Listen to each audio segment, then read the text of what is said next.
Hello friends, new Horizon in homeopathy চ্যানেলে ইউটিউবের সমস্ত দর্শককে আবার একবার স্বাগত জানাই। আমি ডক্টর অম্বুজকান্তি সাহা আজ আরেকটি নতুন ভিডিও নিয়ে আপনাদের সামনে উপস্থিত হয়েছি। সুন্দর চুল যে কোনো মানুষেরই সৌন্দর্য বিকাশে বিশেষ গুরুত্বপূর্ণ মাপকাঠি, বিশেষ করে মহিলাদের মধ্যে।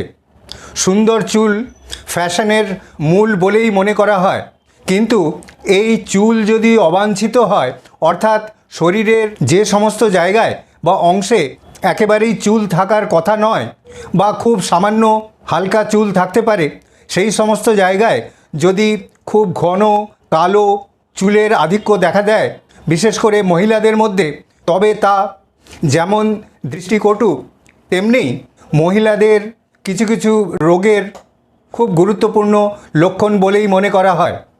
মহিলাদের এই অবাঞ্ছিত চুল হওয়ার সমস্যাকে ডাক্তারি পরিভাষায় বলা হয় হিরসুটিজম। অসংখ্য ইউটিউব দর্শকদের অনুরোধে আজ আমি মহিলাদের হিরসুটিজম বা অবাঞ্ছিত চুল হওয়ার কারণ ও তার হোমিওপ্যাথিক প্রতিকার প্রসঙ্গেই সংক্ষিপ্ত আলোচনা করতে চলেছি। ফ্রেন্ডস, এই হিরসুটিজম বলতে কী বোঝায়, কাদের হয়, এর আনুষাঙ্গিক লক্ষণগুলি কী কী, এর কারণগুলিই বা কী কী, কী কী পরীক্ষা নিরীক্ষা করার প্রয়োজন, কোন কোন হোমিওপ্যাথিক ওষুধ অত্যন্ত কার্যকর ও কী কী ঘরোয়া পদ্ধতি অবলম্বন করা যেতে পারে, কী কী স্বাস্থ্যবিধি মেনে চলা দরকার, এই সমস্ত জানতে হলে আমার এই ভিডিও আপনাদের সম্পূর্ণ দেখতে হবে। আর যদি ভিডিওটি ভালো লেগে থাকে তবে অবশ্যই লাইক করবেন, বন্ধুদের মধ্যে শেয়ার করবেন, কোনো প্রশ্ন থাকলে হোয়াটসঅ্যাপে লিখে জানাবেন। আর আপনি যদি এই চ্যানেলে নতুন হয়ে থাকেন তবে অবশ্যই চ্যানেলটিকে সাবস্ক্রাইব করবেন, যাতে নতুন নতুন ভিডিওর নোটিফিকেশান আপনি সবার প্রথমেই পেয়ে যান। হিরসুটিজম বলতে বোঝায় শরীরের কিছু কিছু অংশে, বিশেষ করে মহিলাদের শরীরের কিছু কিছু অংশে, যেমন চিবুকে, গালে, কপালে, নাকের নিচে চুলের আধিক্য হওয়া, বুকে, পিঠে, তলপেটে, দুই বাহুতে বা দুই পায়ের বেশ অনেকটা অংশ জুড়ে চুলের আধিক্য দেখা দেওয়া, যেখানে স্বাভাবিকভাবে খুব হালকা পাতলা চুল থাকে যা প্রায় দেখা যায় না। হিরসুটিজম ছেলেদের মধ্যেও দেখা দিতে পারে, তবে তাদের ক্ষেত্রে শরীর খুব রোমশ হওয়া ছাড়া তেমন কোনো তফাৎ বোঝা যায় না। মহিলাদের মধ্যে হিরসুটিজম বেশ কমন এক সমস্যা।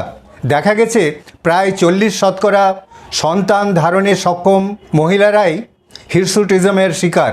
হিরসুটিজম সাধারণত শারীরিক স্বাস্থ্যের ওপর তেমন কোনো প্রভাব ফেলে না, তবে সাইকোলজিক্যাল, সোশ্যাল, মেন্টাল একটা চাপ পড়ে, আর তার ফলে মেন্টাল ডিপ্রেশন ও তার কিছু কিছু কুপ্রভাব পড়তে পারে। কারণ শরীরে কিছু কিছু অস্বস্তিকর আনুষাঙ্গিক লক্ষণ দেখতে পাওয়া যায়, যেমন গলার স্বর পুরুষদের মতো ভারী হয়ে যেতে পারে, ব্রেস্টের আকার দিনে দিনে ছোট হয়ে যেতে পারে, যৌনাঙ্গের ক্লাইটোরিস আকারে বড় হয়ে যেতে পারে, মুখে পিঠে ব্রণ হতে পারে, আবার কারো কারো ক্ষেত্রে যৌন চাহিদা খুব বেশি বেড়ে যায়। আর এই সবের মূল কারণ হচ্ছে পুরুষ হরমোন অ্যান্ড্রোজেন খুব বেশি পরিমাণে তৈরি হওয়া। আর এর পেছনে বেশ কিছু পজিটিভ ফ্যাক্টর থাকে, যেমন ফ্যামিলিতে হিরসুটিজম হওয়ার একটা হিস্ট্রি থাকতে পারে, পলিসিস্টিক ওভারিয়ান ডিজিজ বা সিন্ড্রোমে আক্রান্ত হলেও হিরসুটিজমের সমস্ত লক্ষণ দেখা দিতে পারে, ওবেসিটি বা স্থূলকায়ত্ব হলে, অ্যাড্রেনাল নামক গ্রন্থির অতিবৃদ্ধি কিংবা টিউমার হলে তার কারণেও এই পুরুষ হরমোন অ্যান্ড্রোজেন অতিরিক্ত মাত্রায় তৈরি হয়। পোস্ট মেনোপজাল মহিলাদের ইস্ট্রোজেন প্রজেস্টেরন হরমোনের উৎপাদন মাত্রাতিরিক্ত কমে গেলে তার থেকেও হিরসুটিজম হতে পারে। তার কারণ হলো এক্ষেত্রে পুরুষ হরমোন অ্যান্ড্রোজেনের মাত্রা খুব বেশি বেড়ে যায়। এই ধরনের বেশ কিছু রোগ ও তাদের হোমিওপ্যাথিক চিকিৎসা প্রসঙ্গে আমার বেশ কিছু ভিডিও আপনারা নিয়মিতই দেখে থাকেন। যে কারণেই হোক, যে কোনো বয়সের মহিলার মধ্যে যদি হিরসুটিজম ও তার আনুষাঙ্গিক কোনো লক্ষণ দেখতে পাওয়া যায়, তবে একজন অভিজ্ঞ চিকিৎসকের সঙ্গে যোগাযোগ করতে হবে। উনি শারীরিক নানা রকম পরীক্ষা নিরীক্ষা করে ব্লাডের ইস্ট্রোজেন প্রোজেস্টেরন অ্যান্ড্রোজেন হরমোনের মাত্রা নির্ধারণ করে, অ্যাবডোমেনের ইউএসজি করে ইউটেরাস, ওভারি, অ্যাড্রেনাল গ্ল্যান্ড ইত্যাদির কোনো অ্যাবনর্মালিটি আছে কি না দেখে বলে দিতে পারবেন হিরসুটিজম হওয়ার আসল কারণ কি, আর সেই অনুযায়ী যথোপযুক্ত চিকিৎসার ব্যবস্থা করতে হবে।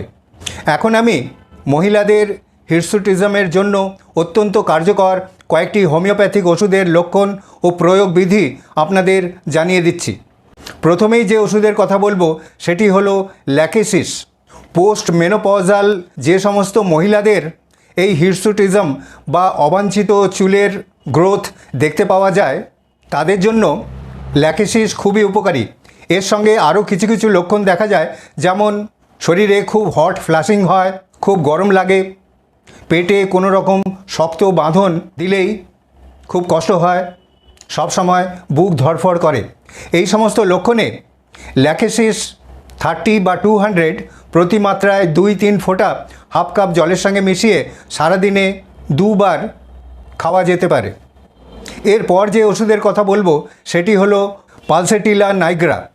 কম বয়সী মেয়ে যাদের পিউবার্টি সবে আরম্ভ হয়েছে তাদের ক্ষেত্রে মুখমণ্ডলে ও শরীরের অন্যান্য অংশে হিরসুটিজমের লক্ষণ দেখা দিলে ও তার সঙ্গে যদি অনিয়মিত ঋতুস্রাব বা মেনস্ট্রুয়েশন দেখা দেয় আর তা প্রতি মাসে না হয়, তাহলে সেক্ষেত্রে পালসেটিলা খুবই উপকারী।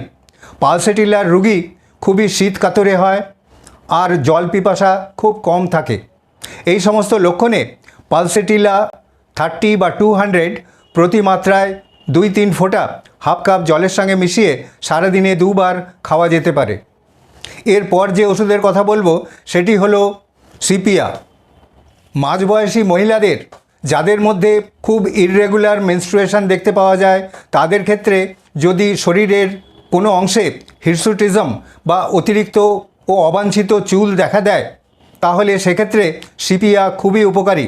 সিপিয়ার রোগী খুবই অবসাদগ্রস্ত হয়, কারোর সঙ্গে কথা বলতে পছন্দ করেন না, এমনকি বাড়ির অন্যান্য সদস্যের সঙ্গেও ঠিকমতো কথা বলতে চান না। এই সমস্ত লক্ষণে সিপিয়া 30 বা 200 প্রতি মাত্রায় 2-3 ফোঁটা হাফ কাপ জলের সঙ্গে মিশিয়ে সারাদিনে 2 বার খাওয়া যেতে পারে। এরপর যে ওষুধের কথা বলবো সেটি হলো থুজা অক্সিডেন্টালিস।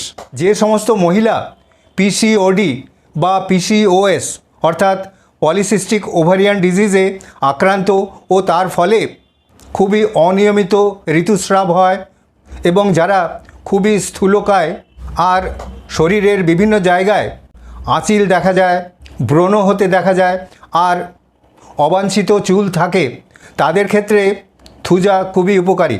এক্ষেত্রে থুজা অক্সিডেন্টালিস 30 বা 200 প্রতি মাত্রায় 2-3 ফোঁটা হাফ কাপ জলের সঙ্গে মিশিয়ে সারাদিনে 2 বার খাওয়া যেতে পারে। এই সমস্ত ওষুধের মধ্যে থেকে যে কোনো একটা সিলেক্ট করতে হবে আর সেই ওষুধটাই খেতে হবে। সবচেয়ে ভালো হয় একজন অভিজ্ঞ হোমিওপ্যাথিক চিকিৎসকের তত্ত্বাবধানে থেকে তার নির্দেশ মতো ওষুধ খাওয়া। এই সমস্ত ওষুধ খাওয়ার সঙ্গে সঙ্গে কতকগুলো ঘরোয়া পদ্ধতি অবলম্বন করা যেতে পারে, কিছু কিছু স্বাস্থ্যবিধি মেনে চলা দরকার। যেমন যদি মুখমণ্ডলে খুব বেশি চুল দেখা যায় তাহলে সেগুলো খুব সাবধানে রিমুভ করার ব্যবস্থা করতে হবে। ত্বকের সৌন্দর্য বাড়ানোর জন্য ও এই হিরসুটিজম কমানোর জন্য প্রচুর পরিমাণে ফাইবারযুক্ত খাবার খেতে হবে। কার্বোহাইড্রেটযুক্ত খাবার, সুগার আছে এমন খাবার যতদূর সম্ভব এড়িয়ে চলতে হবে। যারা খুব স্থূলকায় বা ওবেজ তাদের ওজন নিয়ন্ত্রণ করতে হবে। প্রতিদিন ফিজিক্যাল এক্সারসাইজ করতে হবে। কিছু পরিমাণ কাঁচা হলুদ কিংবা পেঁপে থেতো করে তার পেস্ট তৈরি করে এই অবাঞ্ছিত চুলের জায়গায় নিয়মিত লাগালে অবাঞ্ছিত চুল খুব দ্রুত দূর হয় আর স্কিনের সৌন্দর্য বাড়ে। সর্বোপরি হিরসুটিজম হওয়ার আসল কারণ নির্ধারণ করতে হবে এবং তার যথাযথ চিকিৎসা করাতে হবে। এই সব করলে আর ওষুধপত্র খেলে হিরসুটিজমের মতো খুবই অস্বস্তিকর অবস্থার থেকে খুব দ্রুত মুক্তি পাওয়া সম্ভব হবে। আশা করি আমার এই ভিডিও সামান্য হলেও আপনাদের উপকারে আসবে। আবার আরেকটি নতুন ভিডিও নিয়ে আপনাদের সামনে উপস্থিত হব এই আশা নিয়েই আজকের মতো এখানেই শেষ করছি। ধন্যবাদ, নমস্কার।